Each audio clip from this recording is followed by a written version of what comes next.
Hi, everyone, and welcome to the second episode of Character Clinic. We're really excited. My name is Haley, And I'm Karla. and we are mental health counselors in the state of Texas, and we're here to talk about our most relatable fictional characters and ways that we might work with them. I am really excited for today's episode. We're doing Heartstopper today. Um, when we were talking about Heartstopper and doing Heartstopper, were there any characters that you specifically had in mind, Haley, before we made our decision? I think a really specific character that this is actually, you gave me this idea when we first started talking about this show, but I would love to sit down and talk with Tao because there's a lot of panic there. There's a lot of anxiety there. There's a lot of all my friends are leaving me. Oh my God, what am I going to do? And I think helping him work through that and gain some confidence there would be a really great focus for him. So this time, I'm going to be our intake counselor, and Karla will be voicing our mystery character, and we will just kind of find out how that goes as it goes. Yeah, so let's go ahead and get started. All right. So tell me a little bit about what brings you into counseling. I just need somebody to talk to.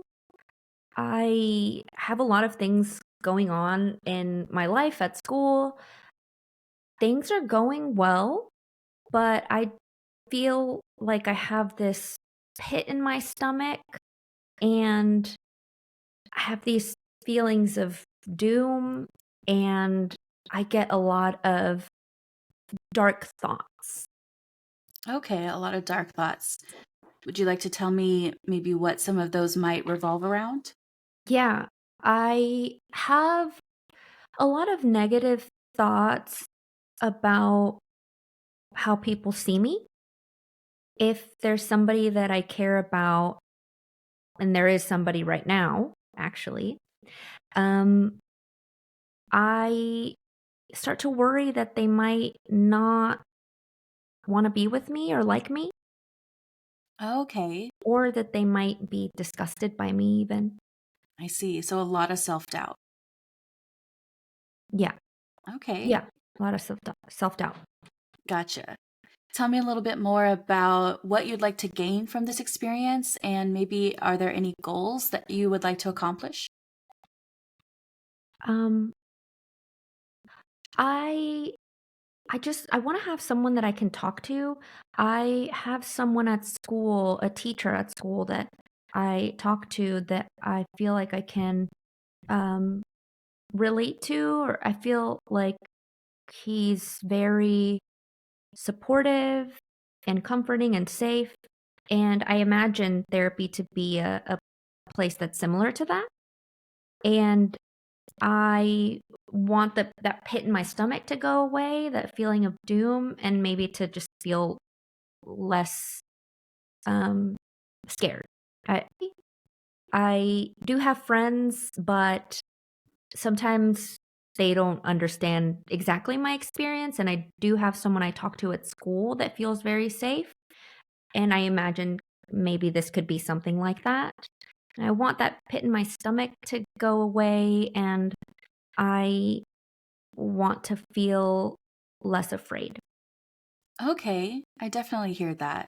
I have a couple of different follow-up questions that have come to me based on what you just said. The first reaction that I want to share is that I'm thrilled for you to hear that you have some social support going on, thrilled that you have some people in your life that you lean on, and I'd love to know more about, you mentioned a teacher that you feel like you can talk to. Can you tell me a little bit more about that? Yeah, my teacher, he is a lot like me, and I last year I was going through a really, really rough time. I felt really alone, and he would let me eat in his classroom, and that was the one place that I felt safe. That's wonderful to hear. Absolutely wonderful that you were able to find this safe space and that somebody was right there offering that to you, that that's still going on. That's very helpful. Tell me a little bit more about, you mentioned that there was somebody that you care about. Who is this person? There's a boy in school, and I thought he was straight, but there were a lot of signs that maybe he liked me. And then we went to a party together. He invited me, and we kissed. And I was really scared because he left, but he heard somebody and he left, and I was really worried that he was running away or that I had done something wrong. But then the next day, he came to my house and we figured it out, and now we're dating. So, That's yeah. so exciting. That sounds like maybe a bit of a confusing beginning, but it sounds pretty solid now. Is that how you feel? I Yes, I think it's complicated because he doesn't really know what he's still figuring things out with his sexuality. And so things are a little bit complicated. That's very understandable. Okay. Well, we can definitely talk more about that complications there. I'd like to know a little bit about also, you've mentioned this pit in your stomach and this feeling of doom and some things that went on last year. I'd like to know about maybe how long these things have been going on and are they tied to what happened last year? They are. Um, that pit in my stomach has been going on since last year. I was outed, Mm, and um, since then, I've experienced a lot of bullying. It was really bad last year. It's not as bad now, and um, I feel a lot stronger now, but it was really bad last year, and that's kind of when the pit in my stomach started. I see. That is completely understandable. That sounds like a devastating situation to be in. Tell me a little bit more about other kinds of physical symptoms that you have when you start to have these feelings. You mentioned a pit in your stomach. What else happens? I Well, another thing that happens, and it, it didn't necessarily start at the same time. It started at a different time. Um, it started a little bit more recently. Is uh, a lot of negative thoughts about myself, and also, what else do I experience? I also, whenever I do have those negative thoughts about myself, I feel like I am kind of out of my body, or like I'm like everything feels fuzzy. I see. I see. It can be very overwhelming. Yeah. In those moments, I don't really know what to do. I see. Yeah, we can absolutely talk about that further. I have a couple more questions for you. One of them is, do these feelings and these thoughts that you're having prevent you from going out and doing things that are new or things that you want to be doing or things that might be a little daunting? You mentioned being invited to a party. I'm wondering if this is causing some anxiety. I have some anxiety, but it's not so much it's not anxiety about what other, like, I'm not worried about seeming weird or anything like that. I'm more scared of what some people that have been mean to me in the past might do. And it, it doesn't really keep me from doing things. I am able to go out. Like, I was able to go out to the party. I actually joined the rugby team, and I hang out with my friends. And I feel like I can say what I'm thinking. So it doesn't keep me from doing things, but it's just still there all the time. I see. I see. Thank you for elaborating on that for me. One more question for you, and then we might wrap up for today. Um, Tell me a little bit about physical things that we use as daily maintenance every day. How are you sleeping? How are you eating? Tell me about those kinds of things. Last year, I wasn't sleeping so well. because of all the bullying. There was just a lot going on, and I really wasn't sleeping very well. I sleep a lot better this year, although the past few days or the past few months, I haven't been sleeping as much just because I've been thinking a lot about the guy that I'm dating. And so I haven't been sleeping as much, and then also worried about school and friends and all of that. But I eating, I've been eating. I have noticed that my appetite isn't as I don't have as much of an appetite as some of my other friends, but it happens more when something hurtful happens to me or something that scares me happens to me. But it's fine. I have been eating. Okay. Okay. Well, we can definitely look more into that as well.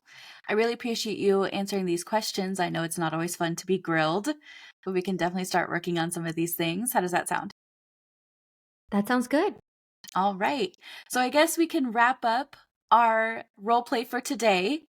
And Karla, would you like to do us the honor of revealing which character we're talking about for this episode? Yeah, so I was role playing Charlie. Charlie's the best. Charlie, we love Charlie. Charlie's very fun. This might have become clear. You did such a great job of being Charlie. I could definitely hear Charlie's mannerisms and the kinds of things that he would have said. Thank you. Honestly, I was just trying to remember the things that I wanted to say. But also, one of the things that I noticed is, and because it's been a little while since I've been a client for an intake, is Mm, it's a little intimidating. It's a yeah. little intimidating to tell somebody you don't know all of these things. So at some points, I was thinking to myself, do I want to share this? If I'm Charlie, are these things that I want to share in a first session or not? But then toward the end, I I feel like Charlie would have felt comfortable enough to share. That's a fantastic point. How was it like to be the counselor for this intake? Last time you were the client, this time you're the counselor. Right. It was great. A little bit more work, which makes sense because when you're seeing a therapist as the client, one of you is at work and the other isn't. But it was definitely a little bit more of the aspect of trying to focus on, okay, what am I pulling from this? Where do we need to go with this? I have lots of questions to get through, but I also don't want to just question after question after question. I want to figure out what comes naturally from the information that was just shared. I want to be gentle enough in asking the question that it doesn't come across as very unfeeling or pushing someone to answer something pretty deep before they're ready. A lot of focusing on where does this information need to go? What do I need to learn here in order to help? So it's definitely more work, but it was fun.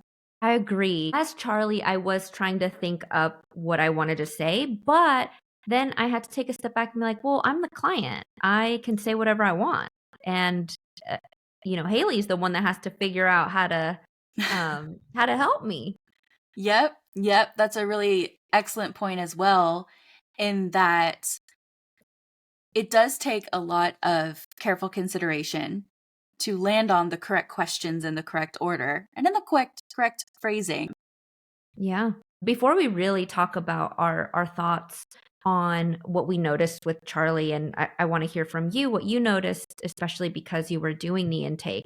I am curious, did you notice differences between the way that I did the intake versus how you did the intake?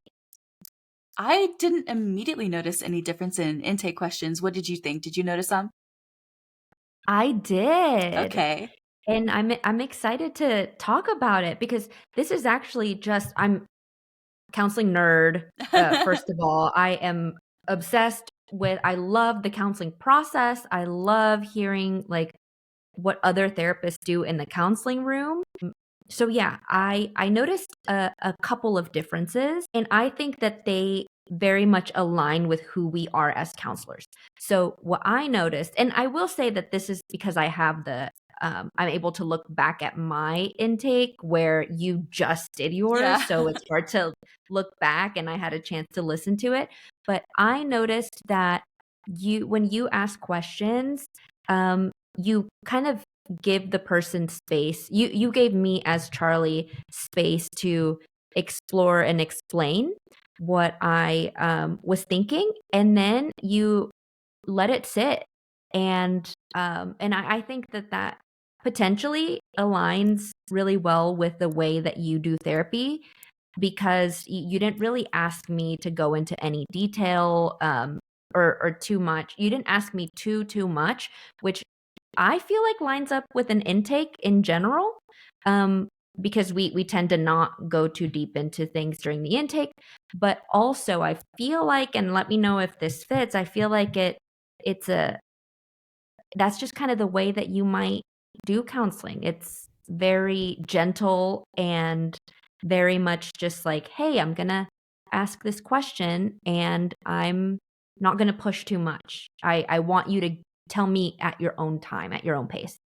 Yeah, as you say that, that is very intentional on my part. I would put in extra wording to focus on, if you feel comfortable sharing this, is this something that we can talk about? Kind of a thing. So there's a lot of different topics that are very delicate to talk about, as we specifically already mentioned with Charlie in particular. And I think recognizing that, hey, I want to know about this and if this is something we need to talk about, but also not everything is easy to talk about, especially when meeting someone for the first time. So if you're not ready to talk about it, we could just make a note that there is something there that we'll want to get to eventually, but we don't have to dive in yet. And especially like we are not practicing yet any safety protocols. And so we don't want to end up accidentally re-traumatizing someone by forcing them to like relive something that they're not ready to talk about. So yeah, as you mentioned that, I do intentionally do that. I think another thing I thought of as you were talking was that I usually stop and focus on periodically acknowledging, like, thank you for sharing that, and giving a little bit of a reflection of, you know, that sounds really devastating, that sounds really difficult, thank you for sharing. And then instead of just being like, okay, next question, because that to me, like, I don't want to sound, and this is, I apologize for this, I don't want to sound like a medical doctor where I'm just going through a list and I might hear something really hard and then just move right on down the list. That's not the impression I want to give. Um, Yeah. Another thing, when you mentioned sitting with that response, that is absolutely something that, with Charlie in particular, is a great example of this. But there's a lot of clients that I have that, there's a lot of people in the world that have this type of coping mechanism, but basically just people who intellectualize their experiences. And so often I will have people come in and say things like, yeah, I have these really dark thoughts, or I've been bullied, but it's fine now. And they just breeze right past them. And a lot of those times, it really can be, a lot of those times they do come from, oh, genuinely, I've worked through this and I've processed this and it's been encoded into my narrative and I've made peace with it and I'm okay. Versus sometimes it's very much just that, well, if I don't think about it, then it can't hurt me. And unfortunately, that's not going to last forever. And so that's one of the things that I'm going to make a note that we're going to want to work on. Um, Things like that. I notice that a lot. In my intake, at least looking back on it, I one of the things I mentioned in the last episode was that I'm very collaborative, but also an investigator. Mm, And I'm not an actual investigator. So I wouldn't try to dig into things that I don't need to dig into, that there's no reason for. mhm. But I am very much I want to figure out what's going on so that I can help you, so that we can figure things out. And so in my intake, I don't know if you noticed, but I asked a lot of, what do you mean by that? Mm, And tell me a little bit more about that, because I'm always thinking in the intake about trying to figure out what's going on so that we can start to work on it. Because one thing I've noticed, at least with the clients that I'm a good fit for, I've noticed that they feel a lot of relief when they feel like I understand what could potentially be going on with them. And so when I might throw out something like, have you noticed a lot of tension in your shoulders? Or I might throw out something like, oh, have you noticed that there's just like, it feels like you're on a hamster wheel? And they're like, yes. And then they like feel like they can share more. I think it's kind of a style difference, but as you were asking me questions and I was reflecting after, I was like, "Oh my gosh, that's so cool," because neither is right or wrong. Actually, they're both perfectly adequate. Um, it's just different. I always think Hmm. it's cool. Yeah, it is cool to notice that. I like that we can present also a a reasonably well-rounded exposure to what it can look like. And there's Mhm. different therapists that have different focuses and different approaches. The last thing I'll say on this topic, tell me what your thoughts were, what you noticed with Charlie, and what your short-term and long-term goals would be. So for Charlie, I definitely noticed some really typical things that can be associated with some of the things that he brought up.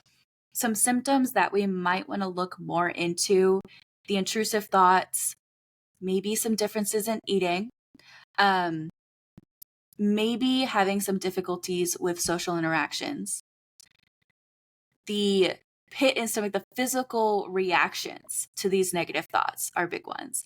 And so the things that would cross my mind in a full intake session might look like, are we looking at depression? Are we looking at anxiety? Are we looking at an eating disorder? Are we looking at trauma responses? And what's difficult is then we begin that process of differential diagnosis and figuring out, because so many of those, especially when it comes to depression, anxiety, and trauma, have such overlapping symptoms that there's a lot more exploration to be done to figure out what is the correct diagnosis and what is the correct path forward here. Um, I definitely think he's one of the things that I just notice about him is that he's very, very brave.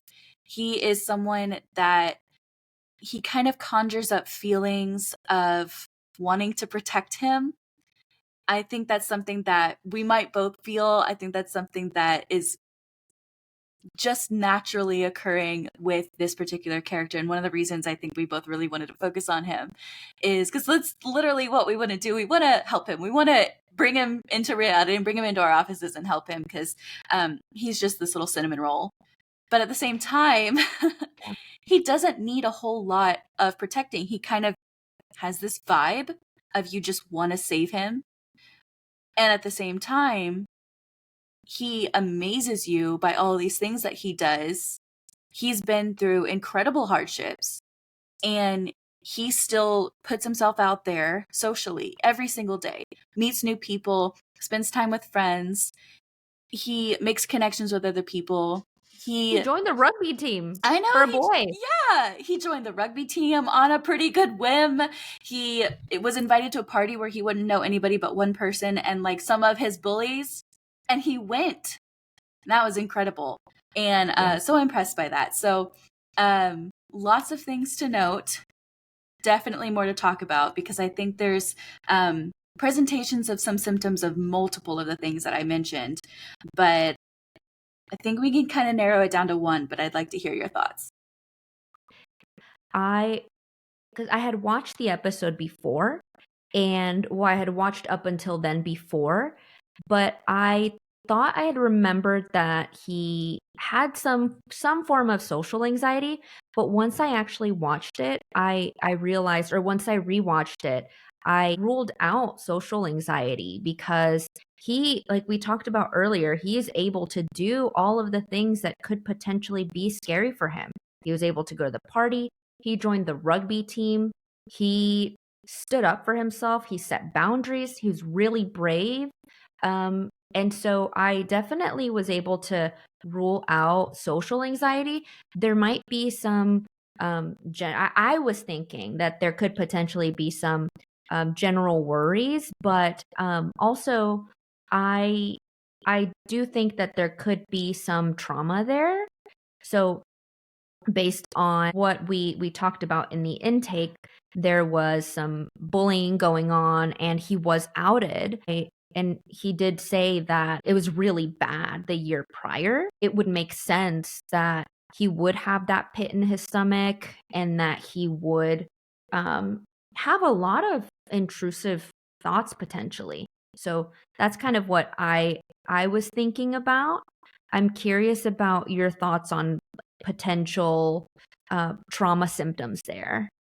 Yes, I'm very inclined to agree. We know that intrusive thoughts are definitely a hallmark of anxiety disorders in general, and they can present in other categories of disorders as well. We know that they're hallmarks in OCD. We know that they are hallmarks in PTSD. So there's definitely a case to be made for potentially having these intrusive thoughts and having these really negative thoughts. And it's not just anxiety, it could also be coming from this trauma response. We do know that there is a traumatic experience that he's coming from. So that already puts us maybe a little bit further in that category. Anxiety is very focused on what if this could go wrong. Trauma responses are more about living in the survival mode, the hypervigilance, the fear of, okay, this thing that already did go wrong, what if that happens again? How am I going to deal with this? That kind of a thing. And so similar presentations, different causes. And so that's one thing that we can acknowledge in Charlie that is probably primary to focus on. Additionally, there was some mention of maybe some dissociation in that intake. You brought that up in being Charlie in the role play. Tell me a little bit more about what you noticed in the show that led you to bring up maybe he's having some dissociations that would come up in the intake.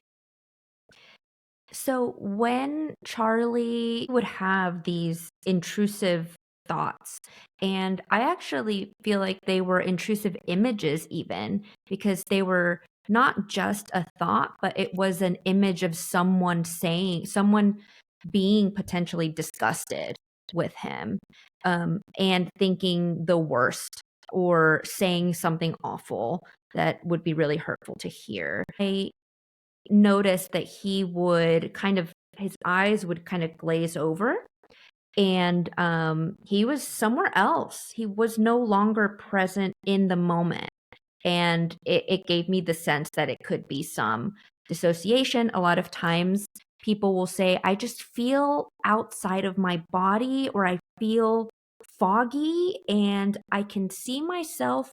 I know that I'm here, but I don't feel like I'm here. Like I feel like I'm seeing myself from outside of myself. And that could potentially be dissociation. And it would make sense with everything that Charlie has experienced.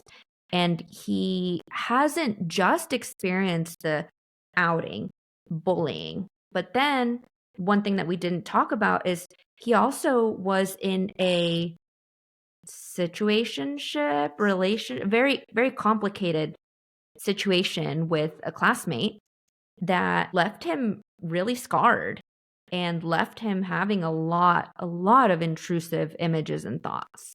Absolutely. This abusive relationship, which included a lot of emotional abuse, a lot of verbal humiliation, a lot of unwanted physical advances. I feel confident calling it an abusive relationship. He's no longer in the relationship because, as you mentioned, he stood up for himself, he set boundaries, he got out of it. Very, very brave, very, very capable. And this guy's still around, still harassing him, still a problem, still a threat.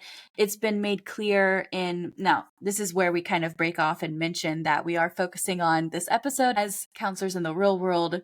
We know what we know from what we get in the session. But just like we mentioned last time talking about Wednesday, there are some things that we know because we are viewers of the show that are in addition to what ended up getting brought up in the intake. But this is another great example of a time that I think Charlie would have said, oh no, things are fine now. Not to be lying, just not quite aware of how deep these wounds run. Charlie is dealing with a chronic trauma experience as opposed to a singular traumatic event, because it's not just one instance of being bullied.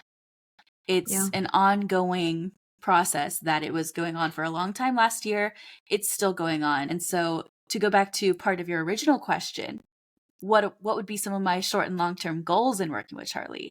Mhm. Absolutely, one of the first short-term goals is I like to emphasize, and if you know me, you've probably heard me say this before, but I like to emphasize to my clients when we're living in a chronic state of trauma, then working on healing from that is already going to be an uphill battle. It's always already going to be very difficult because it's I'm trying to dig you out of a hole that someone else is actively filling back up with dirt. And so one of the first things I'd want to work on him with would be safety planning. He's already got a couple of people that he can lean on. He's got some friends. He's got Nick. He's got that one teacher. Actually, the name of the teacher escapes me, but y'all know who I'm talking about. He's got his parents and his sister. He's got people to talk to, which is fantastic. So I would kind of sit there and talk with him about who does he have in his life that he can turn to, that he can talk to when things are getting really hard. I would make sure he had crisis intervention contact information, 24/7 emergency support, just in case he's like, I need to talk and nobody's available. How would you work through his traumas with him, Karla? I would want to do more of a thorough assessment on for trauma. With counseling, we only know what we hear in the room because we're fans of the show. I binged the show last night, actually. We know more than we actually would, but we see clients for an hour and then they go out and live their lives. And then maybe the next week we see them for another hour. And so I would want to do more thorough assessment just to make sure that I have a good understanding of what's going on.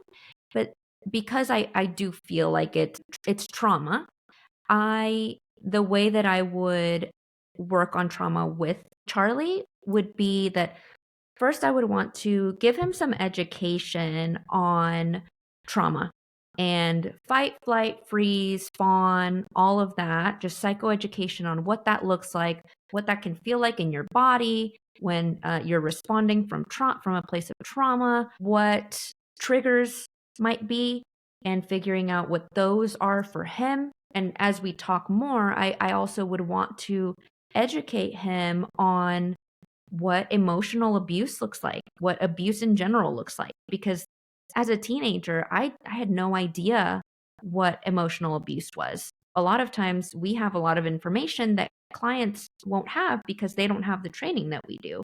And so I would want to educate him more on or give him some more information about what that can look like so that he has words to his experience. I would also say that pretty immediately, I would start to work on some grounding skills with him. Grounding skills are really helpful with feeling out of body and being able to feel like you're back in your body. I completely agree with that. I think focusing on educating about the emotional abuse is going to be absolutely key. And I'm going to say this doesn't apply to every person. This applies in this context to Charlie. This applies sometimes to some of my clients. It doesn't apply to all of them. So if it doesn't apply to you, totally fine. But there are a lot of instances where someone is being bullied or someone is in an abusive relationship of any kind, and they don't know that, and they don't realize that. And this goes back to what I was saying earlier of someone kind of intellectualizing the difficult things that they go through and saying, oh, but it's fine. This is normal. And literally sometimes sitting someone down and saying, it's not normal and it's not fine. That you don't actually deserve to be treated this way. Have you seen those memes sometimes online of the normal amount of pain is 0 and people being shocked by that because they live with chronic pain? This is the situation. The normal amount of being traumatized, the normal amount of being bullied is 0. The normal amount of being abused is 0. When people are struggling to acknowledge that the way someone is being extremely hurtful to them is not what they deserve, is not okay, and that they can safely get away from it, a lot of the times that is shocking information.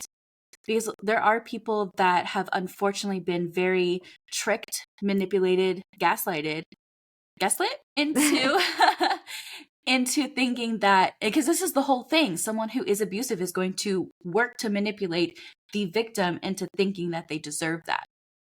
And so undoing that pattern, this is going to help build up self-confidence that makes boundary setting doable, that makes standing up for how you deserve to be treated doable, that makes trying to achieve your personal ideal life doable. And so, again, with Charlie, that would be a main thing that I want to focus on. Educating him about, hey, none of that is okay. In no universe should you have to sit through any of that treatment. And you deserve a lot better than that. And building up his confidence to recognize, you know what, I do deserve a lot better than that. And so I am going to learn how to really safely get out of those situations and stand up for myself and seek out the people in my life that will treat me well and surround myself with them and find ways to avoid the people who will not. And find ways to recognize the people who would not. I think I'd spend some time going over red flags of who are the kind of people that are safe and who are the kind of people that are really not. Because I think another aspect of Charlie is that he is pretty trusting. He sees the bright side of things. I think he's very optimistic. He's very hopeful. When everyone else was trying to tell him that it wouldn't work out with Nick, he really believed it, which is, you know, wonderful because it worked out for him. It can also be something that if we only see the good in everybody, even when they're hurting us, it could lead to continued hurt. What I'm hearing you say is that just the being another person or being someone that's there, an adult that can emphasize that for Charlie is the experience of it. Like, you're in this room with me and I'm someone telling you that this is not okay. For me, I lean very heavily on the psycho ed, so I would probably like print out some handouts and be like, this is what abuse looks like, this is what emotional abuse looks like, this is what this looks like. Have you noticed this? Or is this what you might potentially be experiencing? And it's interesting because we end up in a similar place. It's just a different approach. Mm-hmm. Absolutely. Another thing that strikes me is I definitely want to connect him with more resources outside of just his school.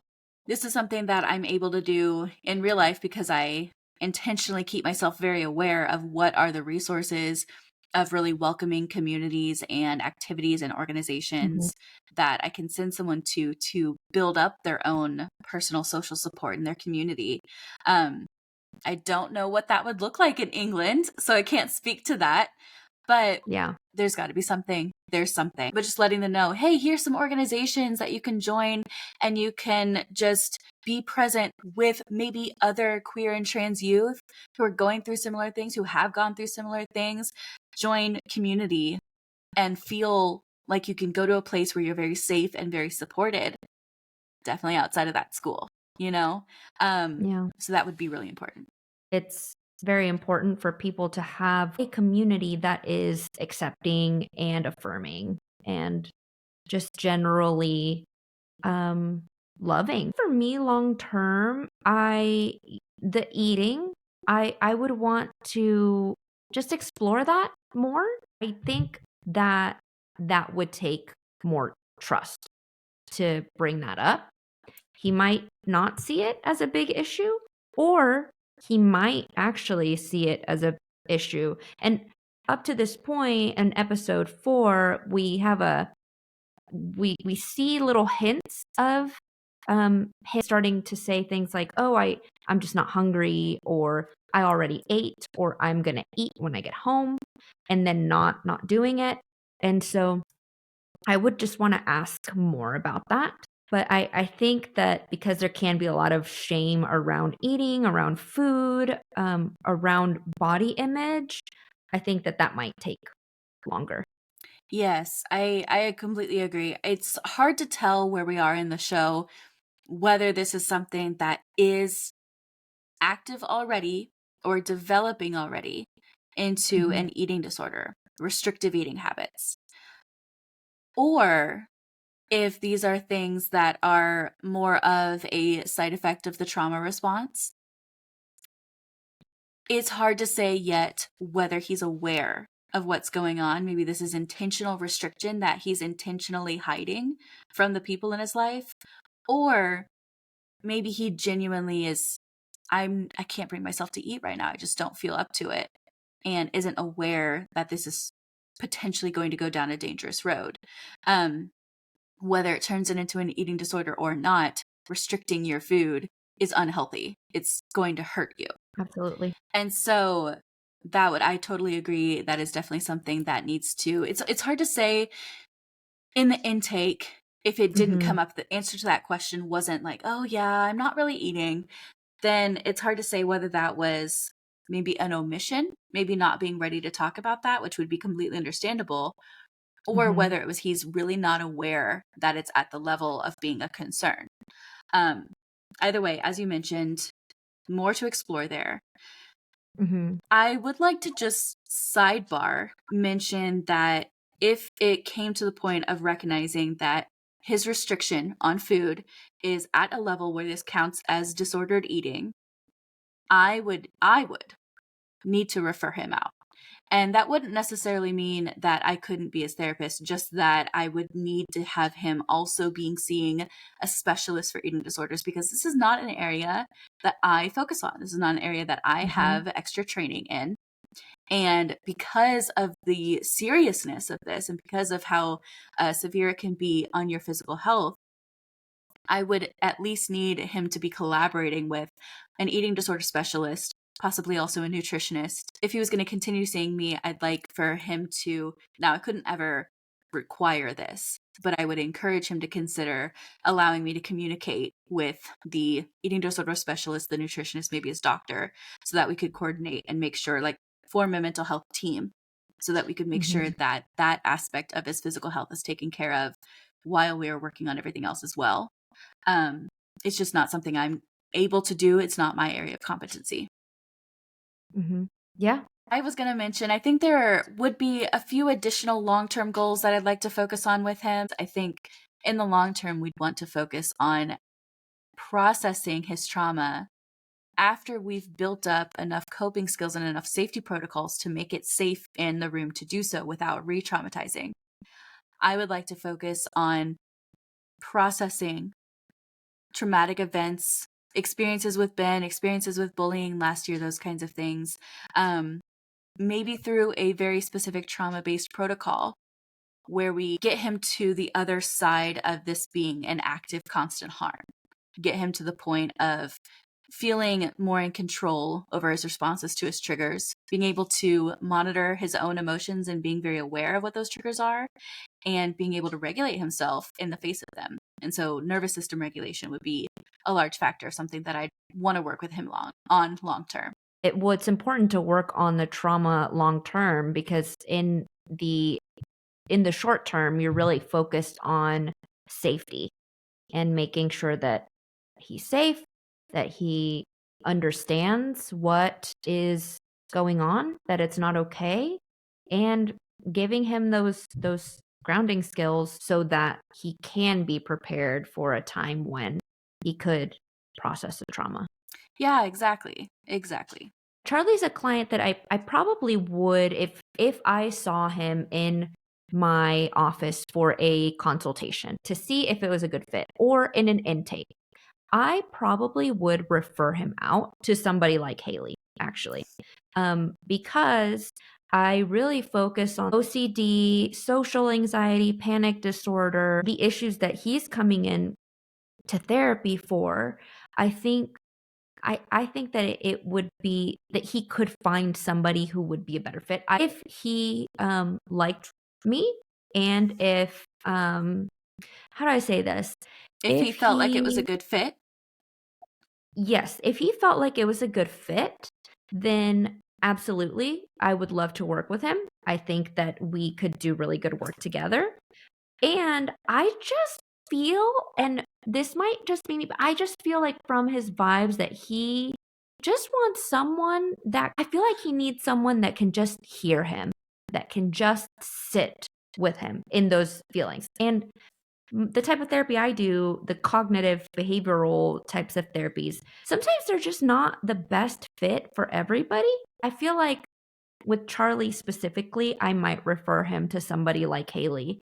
I will say that once he is in a place to process the trauma, I would love to do something called accelerated resolution therapy with him, if that was what was going on for him. So, accelerated resolution therapy is eye movement trauma or eye movement therapy that helps people to be able to change the images they have in their mind about the things that they've experienced. And that can desensitize them to the past experiences that have been hurtful.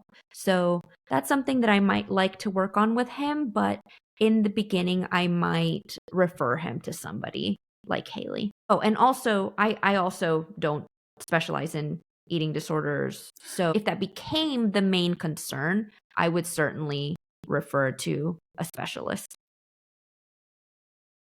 All right.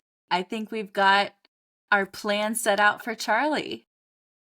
All right. Well, is there anything that you would like to share for us to wrap up for today? Yes. So I would like to share our social medias. So we are at Character Clinic Pod everywhere. Is that right? Yes. Yes, I believe so. So Instagram, TikTok, YouTube. We are on YouTube, but if you type in Character Clinic, you'll find it. You can listen to this wherever you listen to podcasts. I'd also like to plug my own social media. So I am at Karla Pineda OCD on Instagram. I share a lot of educational content around OCD, social anxiety, and anxiety in general. I am also at Karla Pineda LPC on TikTok. So I'd love for you to check my social media out. And if you live in Texas, something I forgot to say last time, I just said, oh, if you're 16 plus and need an OCD therapist or anxiety therapist, we can do a 15-minute consult, but you have to live in Texas. So if you live in Texas and you are looking for an OCD or anxiety specialist, I'd love to do a consult with you. So my website is layerscs.com. Oh, Karla, would you like to let us know what we'll be focusing on in 2 weeks in episode 3? Yes. So, in a couple of weeks, we are going to be focusing on the Hunger Games prequel. Haley, what did you say it was called? It is called The Ballad of Songbirds and Snakes. Yeah. So, I'm a big fan of the Hunger Games series. I read all the books and watched the movies. So, I'm really excited. And this will give me and Haley a chance to go watch it. Yeah, absolutely. So, it's exciting. Same. Big fan of those books and those movies. So it'll be really exciting. Which character we'll focus on, which point in their life we'll focus on. Questions that remain to be seen. All right. Bye. Bye.